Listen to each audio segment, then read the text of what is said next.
we have to constantly be looking at what's coming down the road. It's not enough just to stay current for what's going on today. Transferable skills are going to be more valuable in the future than they are right now. So you've got to jump on this bandwagon. If you don't, your competitors are going to, and they're going to hire the best talent. So this isn't even optional in my mind right now. Identifying transferable skills, hiring for them, learning how to identify them. This is something that has to become part of what we do, not something that we're going to do in the future.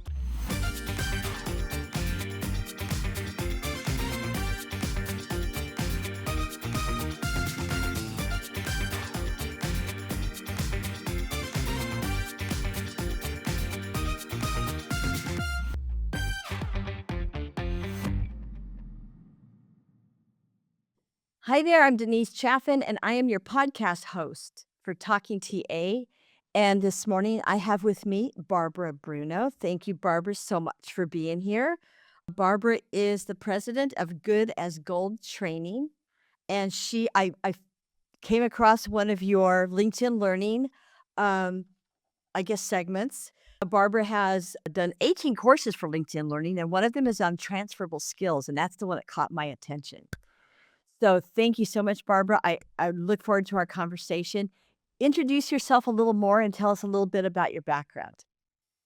Well, I've helped people find jobs for over 25 years. And at this point in my career, what I'm trying to do more is to help people that are in the talent acquisition profession or in staffing and recruiting, as well as corporations, realize the partnership that can exist. And then trying to do courses based on like transferable skills. LinkedIn came to me because they had so many requests for people wanting to know how do we identify transferable skills. And so they actually fast tracked the course. I taped it in my home. They wanted it out there quickly because they had so many requests. So that shows me that employers, those enterprise clients, are really interested in how do we identify transferable skills. But on the other side, it's hard for talent acquisition professionals and recruiters in the staffing and recruiting profession to know how to frame transferable skills so that it doesn't look like you're trying to have them interview someone who's not qualified, that there truly is something that's going to benefit your company if you interview this candidate. So, and that's enough about me. If you want to learn anything about me, you can go to LinkedIn. I would invite you all to follow me on LinkedIn because I do post articles at least once or twice a week for talent acquisition professionals and recruiters. And so I can continue training you after this call if you want to follow me on LinkedIn. Other than that, let's help everybody today and get to the questions. Oh, perfect. You bet. You bet. So go into some detail, like what you're saying, and appreciate you kind of giving a little clarity around how you kind of got started on this. And give me a little clarity though on details around transferable skills, identifying them, and like some of the examples that are often overlooked. Absolutely. People don't realize that if we all have transferable skills. We were born with transferable skills. Like if you go to describe yourself, and if you describe yourself as a problem solver, or you've got a great sense of urgency, or you're able to juggle a lot of things, you're a team player, you're a great communicator, all those things, you've got a great sense of urgency. Those are kind of your God given talents. And so we all have a tremendous amount of soft skills that we're born with and we just develop as part of our personality, part of who we are. Then there's hard skills. Hard transferable skills are skills that you were taught. And normally you're taught your hard skills in the educational system. Like, what did you learn in college? What did you learn in high school? What did you learn in trade school? What did you learn in programs that past employers offered you on the job through certifications that you've earned? Anything you've done in a formal education type of setting are usually your hard skills. Technology, new technology. But those soft skills, so many of them you're born with, you develop them, they're part of your personality. And it's just when you think of 10 words that describe you, those are probably a lot of the soft skills that you can take from job to job, career to career, industry to industry. You're not, I think we're learning. It's something like 40% of the jobs that were in existence 5 years ago don't even exist today. 40%. High, and that's LinkedIn's stat. That's not mine. I have access to a lot of LinkedIn's big data. And so 40% of the jobs, think about travel agencies. I mean, they don't exist anymore. Think about all the jobs that have been replaced by robotics or by AI, or they're also creating a lot of jobs. But when you think about that, you can't always just pigeonhole yourself to one industry. And companies are realizing that they can take somebody out of a totally different industry, like a project manager. You could be a project manager in a construction company, and that's very transferable. Go to an architectural company or going to an engineering company. A project manager is a project manager. And so I think companies are really, they wanted training on how do we identify transferable skills. But now we, as talent acquisition professionals, recruiters, we've got to learn how to present them when we're presenting talent to hiring managers. Okay, so that leads me to my next question then. How do employers perceive transferable skills? And when people are interviewing for positions, how are they then going to take those transferable skills and utilize them for interviews, the interview process? Right. I think it comes down to when you're talking to a hiring manager or anybody in a hiring position, you have to ask them for performance objectives. And this was a game changer for my firm like 15 years ago. We started realizing that our clients would give us this long laundry list on the job recs of everything they needed. And the problem was when somebody would start a job, we realized that they weren't using a lot of the skills they asked for. So initially we started saying, okay, what percentage of the time are they going to use what skill? So that was step number one we did, and that helped tremendously. But then we realized, wait a minute, sometimes they would hire people and then they would come back and say, well, they're not doing this. And we go, well, that wasn't even on the job rep. So step number one is ask hiring managers for performance objectives, 5 performance objectives. And all that is what does this person have to do? How do you define success? You go to the hiring manager, how are you going to define success for this hire?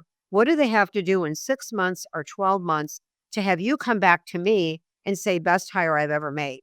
And then all of a sudden you realize that a third of what they've asked for, they're not even going to use. And sometimes they're not asking for a key talent that they need in order for that candidate to get a good review, to get a good evaluation.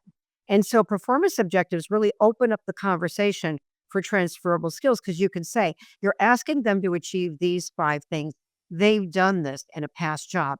It's also on us, recruiters or talent acquisition professionals, to also let hiring managers know that no one wants to take a lateral move doing the same job, even if it's for more money. That's not what people are about anymore. Everybody wants to get more marketable. Job seekers are very inclined to change industries, change professions, because they want to constantly become more marketable. And so if you can initially hire somebody, have them do the same job they were doing at their last company and offer them more money, but they're still conducting a job search because they're not stretching. So candidates want to be stretched. They want to learn something. When you put someone from one industry into another industry, they're automatically learning. So it helps engagement, it helps retention. So when we're presenting this to hiring managers, it's like anything else. We have to show them how it benefits them to look at people with transferable skills, not that we can't find somebody with the exact skills you want. So why you consider this instead? We have to position this as this is really going to benefit you and it's going to help us retain and engage the people we hire. And those 2 words are really top of mind for every hiring manager out there. And so this helps that conversation. So, this is an interesting conversation. It really is. I mean, we can go into so much detail about this. One question that pops up for me immediately on this is okay, so if I'm a candidate and I'm interviewing for a position, how am I going to, like, before that interview, how am I going to seek out the right transferable skills that I think that I want to present to an employer? Mhm. Well, all you have to do is go back to all the jobs you've had and what did they say about you when you left? Like, what mark did you make? What were you known for? Like, wow, she got more done than any person we've ever hired in that job. What did you do better, different, faster? Did you save companies money or time? What were you known for? Because those are usually your soft skills. Like, what is your reputation? How do people describe you? How do you describe you? Those are your soft skills. And then you have to look at your hard skills because the beautiful part about technology and the challenge about technology is it changes so rapidly. And now AI is a game changer across every industry, every profession. So as technology keeps changing and keeps upgrading, no one is going to have all the hard skills that a company needs because there's new technology and new AI tools and now robotics that are affecting everybody. So they're realizing they're not going to get somebody that has every single thing they need. But the skills you have and your ability, are you a quick study? Did your company ever do a transition from one technology? Say it was even a CRM system or an ATS system. Did you go through a conversion from one system to the other? Were you the person put in charge because you're a change agent, because you embrace change? Embracing change is a tremendous soft skill. And those of you that are more mature, if you're out there interviewing, a lot of you think there's age discrimination. It's usually not age discrimination. There's two things they worry about. You're making too much money or you're not going to be adaptable to change. So if you know you embrace change, and if you were ever put in charge of a project to roll out any kind of change, that's a tremendous transferable skill. So you have to do an inventory by yourself. What do you think about yourself? What do people say about you? What are you known for at your past jobs? And then what are all the learned skills that you've learned? Because so much of what you learn in school, like when did you ever use calculus? I mean, I have a grandson who's in an engineering program right now, and he's got to take another, like 4 calculus courses. And he said to me the other day, "Am I ever going to use these?" And I go, "Probably not." It's ridiculous. I go, "It is." But what are the skills you learn in school that are applicable to jobs? And so all of you have a tremendous number of soft skills and hard skills. You just have to stand back and pretend you're critiquing someone you're interviewing and you're interviewing yourself. Then you're trying to pull out all those things that make you a great employee, that make you someone that a company is going to want to hire because they see you growing within their company. Oh, very good. Now, if I'm again going back to, let's say I'm an applicant, right? And I'm wanting to interview for a position. And I think this is as important for the hiring managers to hear and also talent acquisition people too, because I mean, the candidate experience is involved in this, right? Absolutely. So, Absolutely. as an applicant or as a recruiter, I mean, when I am getting ready or if I am trying to prep a candidate, okay, for a position that they're going to interview for, what are some of those key skills that I'm gonna try to draw out? I mean, if speaking of soft skills, right? So on the hard skills side, I know that we have to have, let's say, 5 years of experience working with an ATS or maybe a particular type of ATS, and I love the fact that you brought up changing from one platform to another. So if somebody has helped with that, but it doesn't really matter anymore. People don't have those, okay, you need to have so many years experience, for example, with Workday or with Tele or some specific hardware. But if you have worked with an ATS, because most of them are the same anymore, I mean, they're still the same kind of platform, they just have their own nuances. But at the same time, the candidate who's going to be interviewing, and I love that you brought up the change agent piece of it. What are some of the soft skills, though, besides the fact that you are adaptable to change? Let's talk about some of those in more detail because I think it's important, like I said, for both the candidate and also the hiring manager and the recruiter who's going to be positioning that candidate for the interview process. Right. So I want to go down, I want to really key in on the prep because the prep that we do with candidates really does give them a competitive edge. And so I think there's two parts to a prep. I think the first part of your prep is you go through every job responsibility on the job and you say, "Have you done this? Give me an example of when you've done this. And is this something you want to do in your next job?" Because when we're interviewing candidates, we have to ask them, okay, don't assume that what they're doing now is what they want to do next because that doesn't even exist anymore. So when you're interviewing, you have to find, okay, what percentage of the time are you doing what now? What percentage of the time do you want to do that in your next job, or do you not want to do that in your next job? And you can't accurately present a job to a candidate unless you've broken the job down into percentages. Because say a job has 5 areas of responsibility. I'm going to assume as a candidate that each area is 20% of my job. What if one area is 90% of the job and the other 4 areas are only 10% of the job? And the one that's 90% of my job is the part of my job I hate most. So when you're interviewing candidates, you have to use percentages. What percentage of the time are you doing what? When do you how much of this do you want to do in the next job? And when you're writing job requisitions, you've got to break the job down into percentages. So then when you're prepping, you're saying, "Have you done this? Give me an example. Is this something you want to do in your next job?" Sometimes when we're prepping candidates, we realize we've screwed up. They go, "No, that's not what I want to do in my next job. That's the part of my job I hate." So sometimes in the prep, you end up pulling a candidate because you realize you've done something wrong. But you go through the job responsibilities first. Then you ask, okay, is this a job you could see yourself accepting today? If they say anything but yes, you go back up and you you get any concerns. The next part is role playing. And you give the candidates the performance objectives because I'm telling you, and by the way, you're not going to like doing this. I have my training clients tell me that they hate the fact now that they're giving the performance objectives to their candidates because some of the candidates go, we just had it happen recently. I'm not going to interview for that job. Why would they be evaluating me on that? I'm a director level. That's beneath me. And I go, you might think it's beneath you, but that's one of the 5 areas that they're gonna evaluate you on in 6 months. And so you must hit and she goes, "If they're gonna evaluate me on that, I'm not taking the job. I don't even wanna go on the final interview." And we go, "We would have pulled you anyway." Like if you and that was 20% of the job. And so, again, if you get the performance objectives from the hiring managers, the beautiful part about this is everybody's on the same page as the company on what this person has to do. And you're gonna be amazed when you ask your clients for performance objectives, sometimes they're gonna say, "What do you mean?"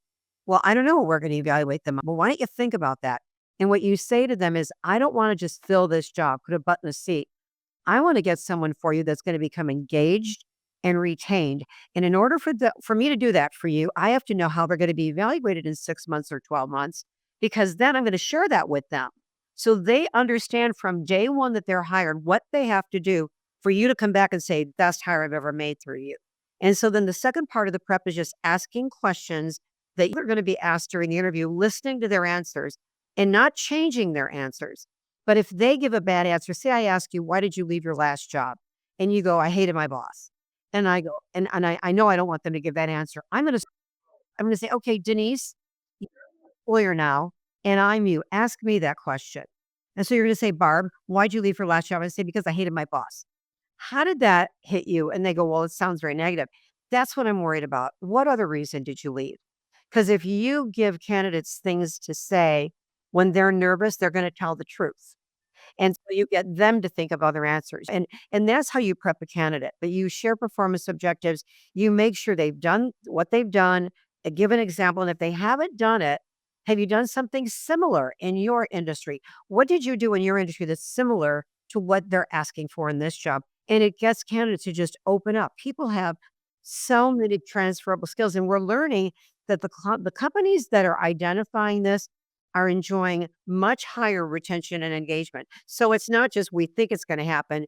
I developed that course during COVID because that's when they were like everybody was like, "Oh my god, our people are coming back. What are we going to do?" And they've told me it's one of the fastest attended. I had the higher registration in that course than just about anything else because companies really realize they're limiting their talent pool when they only go our industry. And so transferable skills have opened a much larger talent pool of them, and it makes our job easier as recruiters. Yeah. And I love to tell the story about the time that one of my clients asked me to find a DEI director, and they were looking for somebody in the semiconductor industry. And long story boring, I wound up finding somebody out of the cosmetic industry who she's still there. I mean, and it's been, well, since 2019 is when she was hired. So, yeah. When you talk about that, you don't need industry experience for that, and I think that's what a lot of people are realizing. Look at how you're gonna evaluate this person in 6 or 12 months. It's really easy for them to adapt to a new industry if they have a track record of success doing what you need them to do, and that's what we're talking about is this candidate's track record of success of doing a lot of the things that you need done. Sure, you bet. Now, how do transferable skills, if you will, apply to individuals in leadership roles? You started talking about that a second ago. So let's dive into that a little bit more. Leadership roles, it's much easier, and they've been identifying transferable skills at the leadership level, even when you look at top CEOs of companies. When you get to the top, if somebody's been a successful CEO and what they want with the CEO is they want to impact the bottom line. That's all they're all about is has this person turned a company around? They don't care what industry they came from. They're looking for leadership abilities. And by the way, any of you that are in management, I want you to start viewing yourself as a leader. When you're interviewing candidates, ask them for the leadership skills that they've shown because managers have subordinates, leaders have followers. And people love to hire people that have leadership skills that can help others. Like they're successful because they've helped other people get successful. And as a result, they keep elevating in their career. So any leadership abilities are great transferable skills, but they've been identifying transferable skills at the top levels in the C-suite for decades. It's just now coming down to middle management and and other positions. But at the top level, they've always identified transferable skills. Whether they called it that or not is another story, but they've been doing it for years. I love the way that you made a distinction between subordinates and followers. Go Oh into yeah. that. Yeah. Tell me a little Well, bit more. it's I do leadership training and I do some whenever anybody asks me to do management training, I go, how about we do leadership training? Well, these are just managers. And I go, well, if they're managers, they have subordinates that probably resent them, that are doing things because they have to, not because they want to, or not because they see how it benefits them. And I think the difference between a leader and a manager is leaders, they want to be successful, but they find out what's most important to everybody under them and they help them accomplish what they're trying to achieve for their own personal reasons. And as a result, it positively impacts morale, culture, bottom line. People that are working in a company culture that they enjoy, where they feel that they're supported and they feel that somebody has their back and they feel that they're constantly learning for development, professional and personal development, sometimes is more important to some of the millennials and Gen Z that now make up over 50% of the workforce. They will ask in an interview, what is my next step?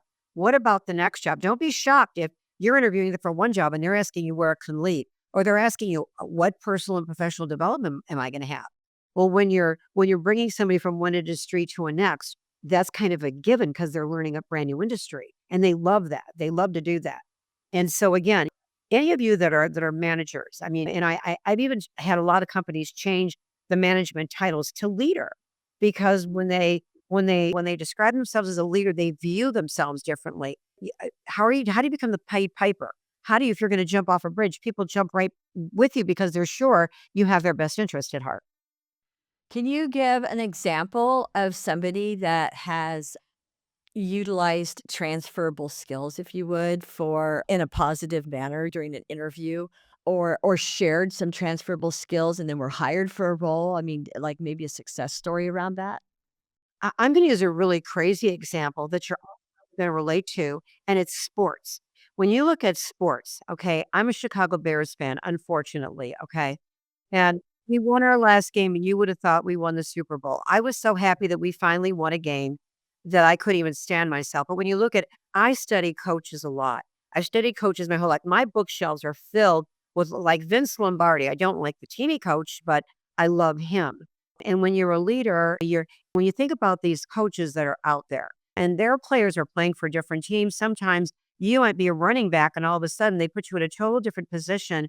And now you're in the Hall of Fame because a coach recognized something. So coaches are extremely good at recognizing transferable skills. I do a lot with for some reason, I do a lot of training in the architectural, engineering, and construction industries.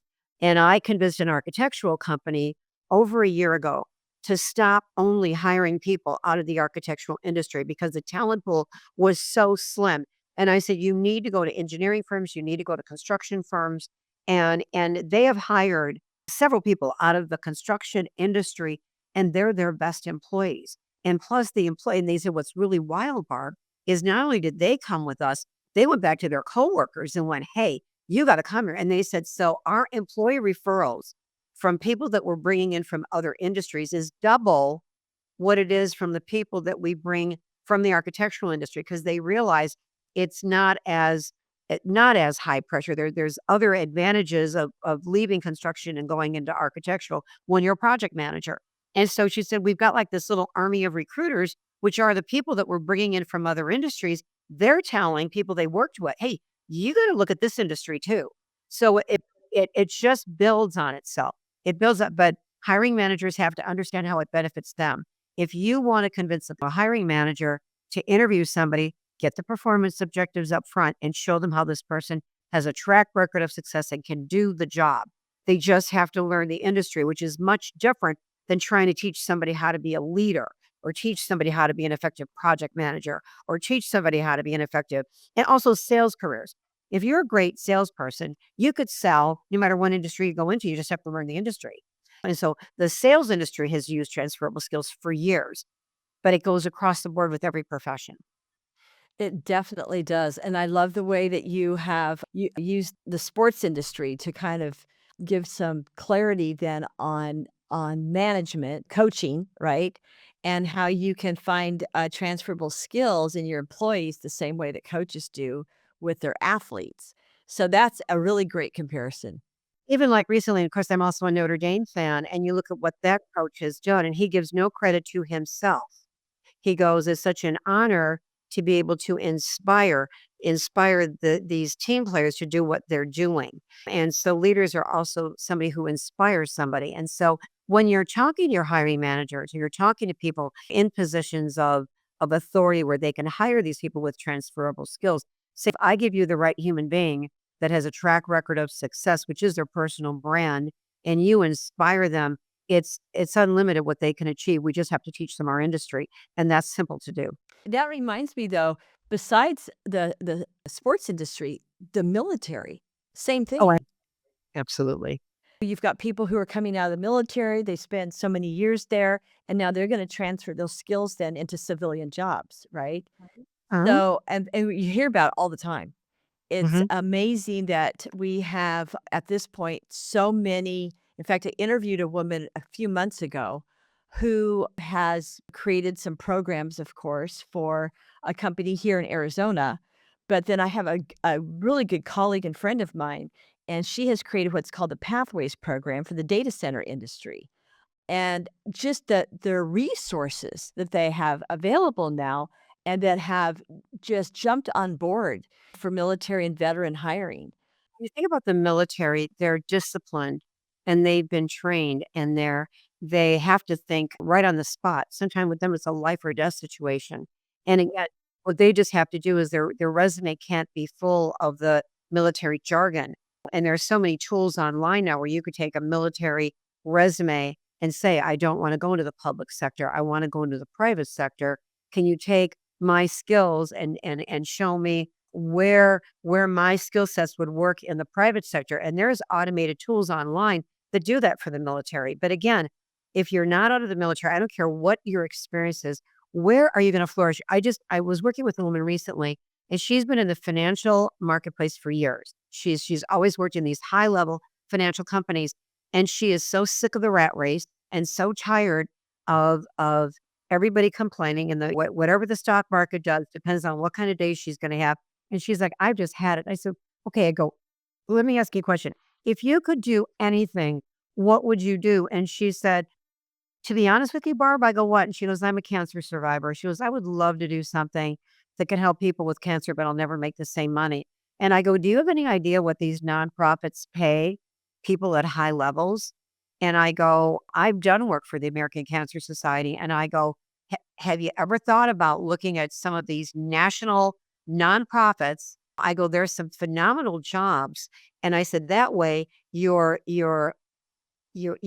filling that need to do something for others, well, you're also gonna make a very good living."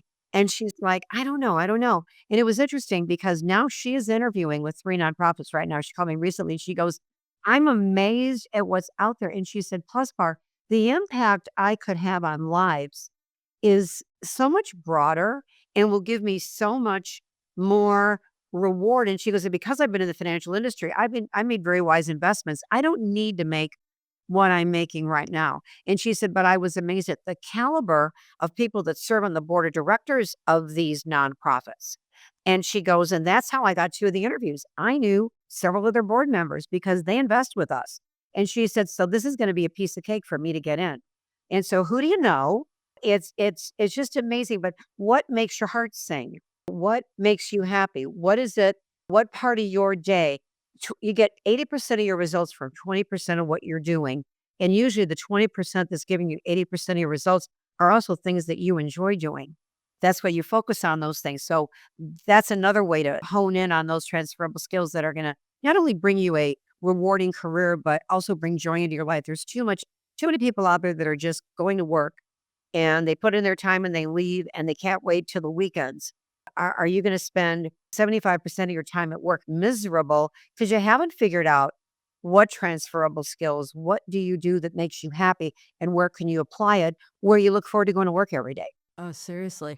What about as we are advancing with technology, we keep hearing about, you mentioned it earlier too, about AI taking over so many jobs and how we have to have these conversations around transferable skills in order to circumvent what AI is going to do in terms of replacing some of the skills or some of the positions that a lot of us have been in the past, right?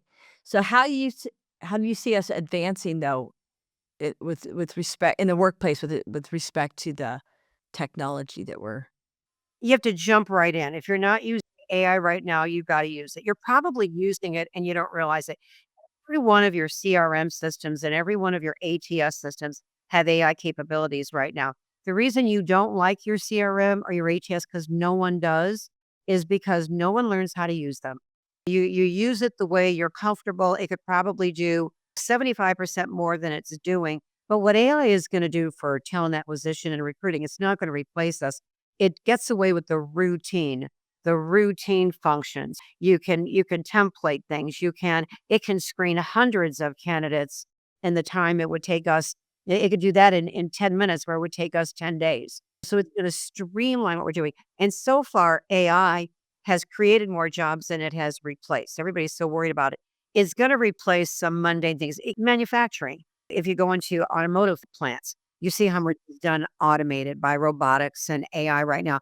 But there's still that human element in what we all do for a living that is still very important. And there is that sense that you get where you just know that this is not going to work for whatever reason, or this person should be hired because what your hiring manager needs, the culture of their department. And so I think jump in, get the free tools. Don't think that your company has to buy all these expensive AI tools and it's going to make you so much better because it's not. And there's new ones coming out every single day. And even if you start with something as simple as Chat GPT to do your emails, when you're writing email and whatever email you write, just throw it into Chat GPT and tell it what you're trying to do and say, would you revise this at all? Like, if this is my goal with this email, this is what I'm trying to do. Are there any questions you need to ask me that could help you sound like me? And then don't expect it to write things for you, but put what you do in there to refine and get better. So AI, and by the way, I'm not here to promote LinkedIn Learning, but there's courses on LinkedIn Learning for everything, everything. And as a human being, not a company, you can get the courses really, really, really cheap. And so anything you want to learn, whether it's technology or soft skills or hard skills, you've got LinkedIn Learning, you've got so many other resources online and even some of your adult education programs at the colleges and high schools. You're going to be amazed at how those programs, when you're interviewing, and if you tell them, yeah, I'm also taking this course online, I'm also doing this online to stay current, you're showing them that you adapt to change. And so anytime you can list that you're currently taking anything, that's marketable when you're out there in the job market. so true, so true. And you mentioned AI has created more jobs than it's taken away. Let's talk about that. What Give me an example. Well, I was at a convention recently and they actually had a robot. They brought it there and it was doing all kinds of things. Like, it was amazing to watch this robot could do. And everybody goes, oh my God, it's going to replace us. And the guy goes, you don't understand that if you look at the scope of what's happening, the birth rate worldwide has gone down. No, there's very few countries other than India that have a surplus of human beings. Most companies are not having enough children to replace the number of people that are dying. And so countries like China and countries that have controlled the birth rate, they're going to be there's not enough people being born to even replace those that are dying. It's at a deficit. And if they don't have robotics or don't have automation, things are not going to get done. And so you don't have to worry about, gee, they're going to replace me. There's going to be plenty for them to do and plenty for us to do, as human beings, what the technology and they're going to do. Like, I love that they said everybody can have a robot by 2030 for under $25,000. It could cook meals, clean a house, do laundry. I go, I'm in. I mean, if that's the case, I'm in. Those are tasks I don't necessarily want to do, but don't worry about being replaced. You don't worry about being replaced unless you're not staying current. Then you get afraid of things. When you see something, rather than be afraid of it, jump into it, get enough knowledge to put yourself at ease and realize, how can this make my job easier? Not don't worry about it replacing you. I remember that they kept saying that the job boards were going to replace us. And then they said the classified ads were going to replace us. Then job boards were going to replace us. And it's one thing after another. Now AI is going to replace us. No, they're not. No one has the knowledge of interviewing and the sixth sense we get as a recruiter or talent acquisition professional, you can't teach that. You could try to teach that. And the problem with technology or AI, garbage in, garbage out, it's assimilating all this information, but not all the information is accurate. And so it doesn't have what you and I have to offer. And also, it can't form the relationships. But candidates are going to have to start getting used to being interviewed by automation. And you've got to show them how it benefits them. How the reason we're using automation is because it does away with emotion and unconscious bias. It's a fairer screening process when we just have automation do it because then everybody is graded based on who you are and what you can do, not what is your ethnicity or your age or that type of thing. And so anything that's changing, what we have to do always, everybody we deal with has a tattoo on their forehead. What's in it for me? You guys had that tattoo on your forehead, whether you realize it or not. You came to this podcast hoping you're going to learn something. If you weren't learning something, you probably hung up already. Stop watching. Okay. So when you go to a podcast, and the reason you follow Denise is she's proven to you that the information she brings is valuable to you. So when you listen to a podcast, you're no different. What's in it for me if I listen to this? Everybody you deal with, your hiring managers, the leadership of your company, candidates, your coworkers, all they want to know is if you want me to do something, how does it benefit me? I don't care about you. I don't care about what you're trying to achieve. How does it benefit me? So if we frame this, if we frame transferable skills as what's in it for you is it's going to be a stretch for this candidate. They're going to be retained and engaged. For the candidate, you're going to learn new things. It's going to make you more marketable. We have to learn that when we're presenting things like this, we always frame it on how it benefits the person we're talking to. You mentioned early on about being a change agent and being adaptable to change.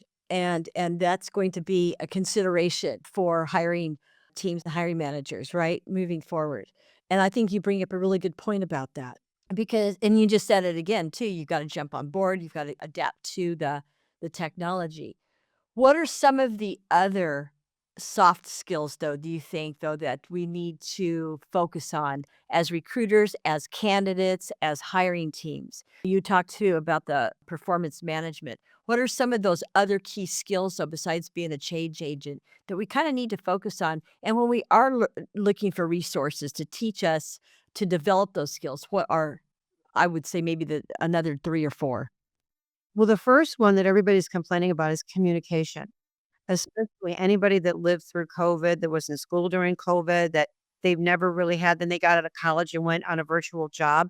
They don't have the written and verbal communication skills. So any of you that are good communicators and know how to get a point across. I mean, communication skills. In fact, I speak in front of CEO conferences and a lot of huge corporate events, and they're complaining like about that all the time, that the communication skills, both written and verbal, just don't exist anymore. People are trying to are using the abbreviations you're using when you're texting, rather than they're not even they're not able to write down and get anything across. Negotiating abilities. People are not good negotiators anymore. Everybody wants to win. And the other thing I would say is if you multitasking is severely overrated. I used to say from the podium, I'm a great multitasker. I said that for years. And then what I realized was no, I'm not, that I get a lot done, but I don't multitask at all. I might do 4 different things in an hour, but I'm gonna give 15 minutes to each thing, and I'm only gonna focus on that one thing, and they've proven this over and over again. ABC News did this big thing on multitasking, proving that somebody can't do 2 things at the same level of intenseness. Like, you could do something and then do something that like, I could drink a cup of coffee and still be talking, but I couldn't be talking to 3 people at the same time, at the same level of responsibility. So the ability to be able to segment your day, focus, and the human race is everybody's so busy, busy, busy, busy. You've got to slow down. Are you able to block time? You can't manage time. You can manage what you do within your time. And time management is a huge thing that people are just wasting. People waste so much time complaining and whining and talking about what they have to do. If you've got great planning skills, if you write down your top 6 priorities every night before you leave work and you make sure they're done by noon the next day, you're going to be ahead of everybody else. Do you have your goals written down? People are looking for people that understand how to communicate, understand goals, understand how to plan out a day. Those are all. And the other skill that's really missing now is collaboration. And that's been really decreasing because of virtual, hybrid, and remote work. Because that automatic collaboration that went on in an office when people were working together has disappeared. And they might think they're collaborating on Zoom calls and on all those things, but companies, if you look at some of your really large companies, they're bringing people back to the office because they're realizing that people that are working remote and virtual and hybrid are turning over more. There's not as much collaboration. They're not being promoted as rapidly. So there's a lot of advantage to working remote and hybrid, but it's not for everybody. And so collaboration, if you're a good collaborator, those would be the skill sets I would say are also at the top of those lists of the soft skills that people want. I love that you're bringing this up. So, on the communication, negotiation skills, and collaboration skills, what I guess LinkedIn Learning might be a place then, a resource for people to tap into and be able to learn more about their own communication skills and maybe where they rank and then look at improving those skills. Right, and there's so many online tests that you could take, like, how do I rate my negotiation ability? Some people think they're great negotiators, then they go to take an evaluation on their negotiation skills, or even if you take one of the assessment tools. When you're in talent acquisition or staffing and recruiting, like I've used the DISC assessment tools for years, they are extremely revealing about what you really are and where your strengths and weaknesses really are. And I've given those assessments to people and they go, "That's not me." And I go, "Hey, let's get into this. Let's really talk about this. Can you really influence people?" When you're in our profession, on the DISC assessment, you have to have a high I. You've got to be able to influence other people. If you're in management, you have to have a high D. You've got to have that dominant type of personality. But if you even take simple assessment tools, it can show you where you're strong and where you're weak, and now where you have to work. I like that. And I always ask, that's one question I always ask in interviews. There's a few I always ask, but one is, where do you feel you need to improve? And what are you currently doing to improve that area? Because I don't think it's good enough for people just to give us their strengths and weaknesses. If you know what your weaknesses are, what are you doing to improve them? Because you can't only work on your strengths. What are the weaknesses that you need to work on so that you can become more marketable? So that's always a great question to ask. What are you working on that you feel you need improvement in? And there's too many online courses. There's too many things available now for us rather than scrolling Facebook or scrolling Snapchat or YouTube. And I know there's a lot of good informational things on YouTube, but what are you doing rather than scrolling and watching nonsense? Instead of when you find yourself scrolling, why don't you find something? How do I learn this and learn something? At least every second or third time you want to scroll, instead, why don't you say, rather than scrolling, where can I learn something about this? And type a word in, and you'll have all kinds of resources. Start constantly teaching yourself things rather than scrolling, learn. Oh, I love that. That could be like a little bumper sticker, right? Mhm. It just came off the top of my head. I have no idea. Okay, you mentioned DISC assessment. Is that correct? DIS? It's DISC, DISC. But there's so many. I mean, there's so many assessment tools out there. I've just always used DISC because I find it really accurate. And there's a lot of different DISC assessments. The one that is really accurate is when the D is capitalized and the I is a little I, and then the S and C are capitalized. That was the original DISC system that was invented decades ago, and that's the one that's really been kept current. If you see them all capitalized, that's not the ones that I use. I use the one where the I is a little letter, a smaller letter. But I'm telling you, it's just a great way. It's a great way to learn a lot about yourself, and you could take them online. And again, we have to constantly be looking at what's coming down the road. It's not enough just to stay current for what's going on today. Transferable skills are going to be more valuable in the future than they are right now. So you've got to jump on this bandwagon. If you don't, your competitors are going to, and they're gonna hire the best talent. So this isn't even optional in my mind right now. Identifying transferable skills, hiring for them, learning how to identify them. This is something that has to become part of what we do, not something that we're gonna do in the future. Exactly. Well, another point too that you brought up earlier, you were talking about management and leadership and working with leadership also to help make that transition for people they're going to hire, engage and retain people who are going to engage or be retained. So let's talk about the hiring managers for a minute and the executives and getting them on board Because they're still, I mean, I'm telling you, I have a lot of hiring managers that are still very stuck on they have to have this experience, they have to have that experience. Especially if you want people to come into the office, we're going to have to find more people who are local to your office, right? Because a lot of the people that have been doing these roles now are outside of the area that they've been working, geographic area. So if we look at, and I have a client right now that I'm thinking of who is in this little town in Indiana, and they're just outside of Indianapolis, and they want people on site for all of their positions, right? But they are very selective about who they hire because they want them to have these specific skills. So, how do I then convince that hiring manager? What are some of the key things that I need to use as a recruiter to convince that hiring manager?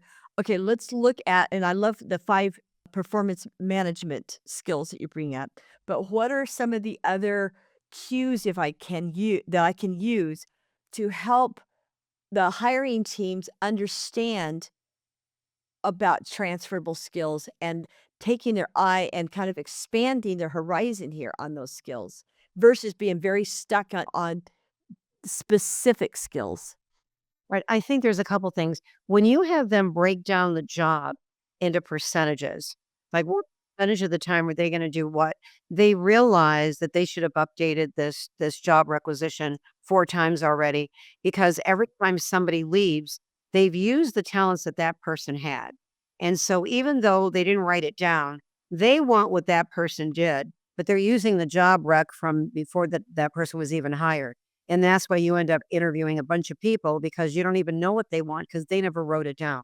So when you say what percentage, or the person that just left the job, what did they bring to the job that you liked most? Or we ask questions like, what's missing in your current department? What skill set's missing that you would love somebody to have? But again, I go back to we have to show them what's in it for them. What I did, to be honest with you, Denise, is when I launched that course for LinkedIn Learning, I bought the course for all our hiring managers. I literally bought the course and said, I just developed a course on transferable skills. I've been talking to you guys about this for a while. LinkedIn now asked me to do this. Please watch this because this is going to explain what I'm trying to tell you, why it's so important for you to do this. So I just bought them. It was like 35 bucks a piece. I just bought them access to the course and then I would follow up because then they saw how it benefited them. If again, they'll do it if they see how it benefits them. When they're just, we must have this, we must have this, we must have this. At one point, if somebody said that to me, I would say, Denise, as much as I would love to fill this for you, you're in a small town outside of Indianapolis. People do not want to commute from the city of Indianapolis to this, to where you are because of the commute, because of the traffic that's in Indianapolis right now. It's one of the fastest growing metropolises in the Midwest right now. And so we're limited geographically. You want someone who's going to be on site. And so what you're doing is you're really limiting our talent pool to such a small percentage. Now, there's people that could do this job that don't come from your industry, and that probably doubles the talent pool that I can go after. Or if they give you that, come back. I believe in giving hiring managers an update every Friday. This is what we've done. This is what we found. This is where we are. And if I've given 3 updates and said, we can't find this, we either need to lower the experience or increase the skill sets. And by the way, years of experience have never held me back. If somebody asked for 5 years of experience and I have somebody with 3 years, what I say is, by the way, you asked for 5. This person has jammed 5 years of knowledge, experience, and performance into 3 years. That's why they got promoted twice in 3 years. So what the normal person would do in 5 or 6 years, this person is one of those overachievers and they've done it in 3. And they go, oh, okay. Now they see the benefit to them to interview it. Not that I'm trying to say I can't find somebody with 5 years. I just found you a peak performer that's jammed 5 years of experience into 3 years. It's how we present people to them. That has a lot to do with are they going to interview them or not. But if they don't see the benefit to them, they're not going to do it. They're not going to do it. True. Yeah, we were doing work for a medical device company up in Minnesota. I mean, and there's a lot of medical device companies up there, and they wanted a clinical research specialist. And so, same thing. I found a woman that had less amount of years than they had targeted on their position description. However, this woman had the experience. She came from a competitor. She was in the area, and I said, "What's it going to cost you to interview her?" Nothing, right? A little bit of time. So they did, and they hired her. even what's it going to cost you? But wouldn't you love to hire somebody that is an overachiever for one of your competitors and that Right. basically That's what I said. Yeah. Yeah. yeah.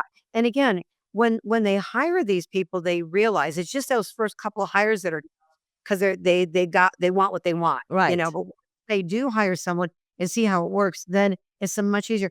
And by the way, you need 2 hiring processes. You need 1 normal hiring process, and then if I find a high achiever, they're on and off the marketplace in less than a week because they are, because they're high achievers and they're well networked. And so if I ever call you and say, "I've got a high achiever, how do we can we do panel interviews? Let's make this interviewing process shorter." Understand that I'm only gonna do that when I've identified someone who's outstanding. Position yourself as a partner, as a trusted advisor. What you really wanna do eventually is you wanna be the sounding board for your hiring managers because they can't talk to anybody else. They can't trust anybody else. Everybody's flat right now. They can't talk to other managers because they're vying for the same promotions. So you wanna become that trusted advisor, that consultant. You start positioning yourself as that when you give them information that's gonna benefit them. Then they realize you're really trying to close their requisitions faster, but with the best talent, not just with the best talent that happens to answer a want ad that's posted. You're going to go out there and you're going to find the best person for the job. I know one of the other avenues that we've been using lately that's been helping a lot is to get the hiring manager on a Zoom call and literally go through like a LinkedIn search so they can see the pipeline that's available with the skills that they've identified that they feel are a must have. It's amazing to see how many hire managers have this moment about, oh, well, that person looks okay. Maybe we could talk to them if they don't have the exact skill set, but are close. But there's something there, like you said, that maybe it's not necessarily a high achiever because you don't know yet. You haven't interviewed that person, but there's something on their resume that is attractive to the hiring manager. And I think too, going back to your comments about remote and hybrid and on-site work, there's going to be a lot of us as recruiters who are going to remain remote because we can. But I think that it's helpful to have though the opportunity to meet with your hiring managers. And I know for myself personally, with my clients, I will take time and go and visit them on site, even if I have to jump on a plane to go do it. So we can have those one-on-one meetings, but then and have that collaboration, but then at the same time, be able to go back to a remote office to be able to do the roll up your sleeves work, right? If you're a staffing and recruiting professional, your goal should be you're going to start out as a vendor because that's what you're going to start out at. Then you elevate yourself to a trusted advisor, a consultant, and you want to become their friend. You got to know everything about them, about their kids, about where they went to college, what sports teams they back. Like this weekend, I spent nothing but the wild card games were going on, and even college ball. I love football, as you can tell. I love basketball. So I play with my clients all the time, and they have a ball with me because my team never wins. I know everything about them. It was interesting that during COVID, when everybody was so frustrated, I went to my sales team and I said, "What are our clients the most upset over?" I said, "What is the one thing?" And I expected them to tell me nobody's coming back to work, and they go that their kids are graduating and there's no graduation ceremonies. I go, "What?" Go, that's all they're talking about. And whether it's kindergarten, 8th grade, high school, college, there's no graduation ceremonies. And I said, okay, get the names of every one of our clients that has anybody graduating this year. And so we did. We found out the names of the schools, what were the school colors, and we rented those huge congratulation graduate signs and we put it on their front lawn of their home with balloons that were the school colors. And then the UPS man, the neighbors, everybody was giving their kids attention and they still talk about that to this day. That was almost 5 years ago. And they go, "Wow." And when I tell that to people, I go, "Do any of you even know how many of your hiring managers had kids that graduated during COVID?" And that's what they were all upset about. Their wives were calling us. They had their kids call us to thank us. We have to get to really know these people. And what are the goals of your hiring managers? What are they trying to achieve? If you ever ask them that, your job is to make their job easier. Your job is to make them look good. When they realize you understand that, are they gonna partner with you? Of course they are. Of course they are. On transferable skills and on everything else, because you're a workforce workplace expert. You're not just somebody filling a job. You gotta position yourself differently. Sure, you bet. This is great. What is a key takeaway that you think that somebody watching this podcast should learn from you? Just realize that I would start with yourself. What transferable skills do you have? Think about this for a moment. What are your soft skills? What are your hard skills? To start with yourself, and that'll help you learn how to identify transferable skills. Or think about family members or people that what are their transferable skills? That'll help you start teaching yourself on how to do this. But you got to get great at this because industries are going to keep changing. They just are. And so transferable skills are going to be more valuable in the future. So this is not something that you should think about. This is something that you have to start dealing with when you get off this call. I want you to really do something. Coming to these podcasts is step number one. It shows you're trying to improve and you want to learn. Step two is what do you do with the information? Like how many of Denise's podcasts have you listened to and how much have you changed? What action have you taken when the podcast is over? Or do you just get over and say, that was a great podcast? And then go to work or go watch another podcast. What you have to do is take something that you've learned today and implement it, whether it's something Denise said, something I said. When I said something that made you really uncomfortable, that's what you should implement first. Whatever made you the most uncomfortable, like, oh, I don't do that, or I'm not doing this. Ooh, yeah. Some of the skills too that you talked about in here, and I really appreciate you giving some examples because we hear the term transferable skills all the time, but we don't really hear what those transferable skills are, right? Yeah, yeah. So communication, negotiation skills, collaboration. The very first one that you had mentioned was change management. Right? That's huge. Problem Problem solving, solving. urgency, Remember time management, planning. your top 6 priorities, I love that too at the end of the day. I've done that my entire life, like, when I end my day, right now, I've got them written down. I have my top 6 priorities written down every day, and I try to get at least 4 done by noon because urgent things can take over our lives, and then the important things get put aside.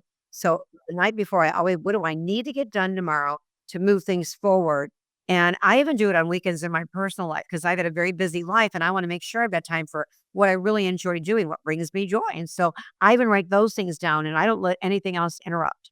I just don't. Well, good for you. I know, and this we all need to learn from this. Oh my gosh, Barbara, this is amazing information. Thank you, thank you, thank you. And I love the way that you brought up the fact that we were all afraid of classified ads years ago, and then we were afraid of the internet, and now we've got AI. So our jobs aren't going to go away, but they are going to change, and we have to change with them. So we all need to be change agents, right?